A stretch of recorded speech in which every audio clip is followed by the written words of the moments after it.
Dans cette commune isolée du sud de Madagascar, il n'a quasiment pas plu depuis 3 ans. Résultat, impossible de cultiver car plus rien ne pousse. Privés de nourriture, plus d'1 million d'habitants ont besoin d'une aide alimentaire d'urgence. Mais les humanitaires ont eu des difficultés à intervenir dans cette commune à cause du banditisme rural. L'aide alimentaire n'est arrivée qu'en mars dernier, trop tard. 150 personnes étaient déjà mortes selon la mairie. Cette mère de 8 enfants a frôlé la mort il y a quelques mois. Les employés de la mairie ont partagé le peu qu'ils avaient pour la sauver en attendant l'aide extérieure. Nous étions vraiment démunis et squelettiques. Nous ne pouvions même plus marcher. Nous risquions de tomber juste en trébuchant sur une brindille. Mes enfants pleurent. Ils pleurent tellement, de tout leur cœur, de toute leur force. Celui-là s'est déjà évanoui à force de pleurer. Victimes de cambriolage à répétition par des bandits armés, ils ont été dépossédés de tous leurs biens. Sa fille n'a plus que ce sac de riz pour se vêtir. Quand ils ne font pas office de vêtements, les sacs de riz servent de couverture.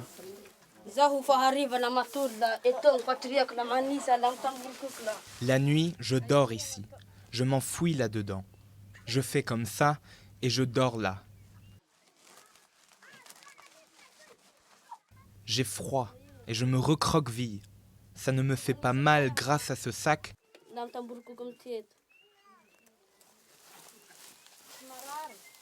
Si je dormais directement sur le sol, sans ce sac, ça me ferait mal. Être logé décemment, se vêtir, se nourrir, des droits fondamentaux devenus un luxe dans ce village.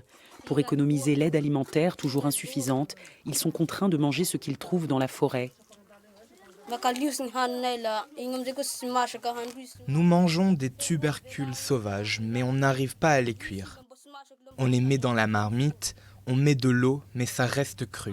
Les tubercules sont toujours durs. On les mange, mais cela ne nous rassasie pas. Mon ventre me fait mal, j'ai des coliques. Quand je vais aux toilettes, mes selles sont jaunes et parfois, il y a du sang.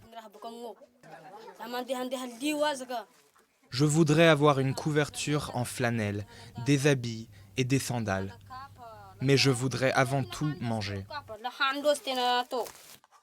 Autre alternative pour tromper la faim, ces noix sauvages. Nous ne mangeons que l'intérieur. Cette chair blanche, là, voilà. Je casse ça du matin au soir. C'est censé nous rassasier, mais ce n'est pas le cas. Après avoir bu de l'eau, on a encore faim. Alors je me remets à manger des tubercules. Manger ces noix rend malade. Conséquence, des centaines de migrants climatiques se sont réfugiés ici, à Ambuvumbe, chef-lieu de la région Anjouy. Mais en juin dernier, ils n'avaient toujours pas reçu d'aide alimentaire. 5 enfants et 3 femmes sont morts. C'est ce que j'ai vu de mes propres yeux. Ils sont morts de faim. Pour braver la mort, certains déplacés climatiques en sont réduits en pleine ville à manger des chutes de cuir tanné non comestibles récupérées chez le cordonnier du coin. Une nouvelle stratégie de l'extrême.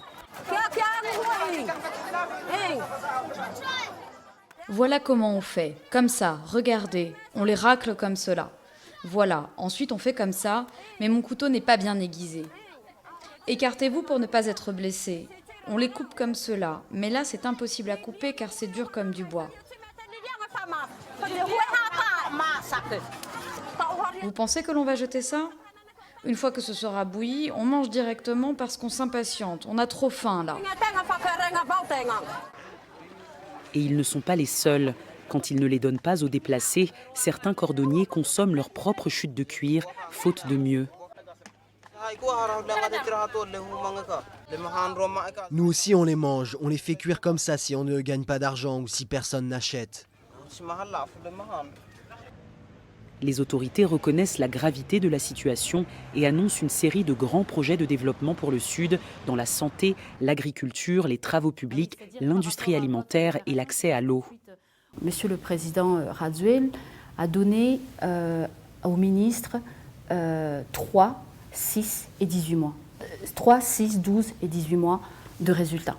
Il veut absolument que dans 18 mois, ces projets soient un réel impact pour cette population. Donc bien évidemment, on parle de routes, il faut tenir compte des délais de construction de routes. On parle de pipeline qui va démarrer. Alors ça, effectivement, c'est un gros projet donc, qui démarrera en janvier. En attendant, le programme alimentaire mondial est sur le qui-vive car les ressources manquent. L'organisation a besoin de plus de 78 millions de dollars pour faire face à la rude période de soudure qui s'annonce.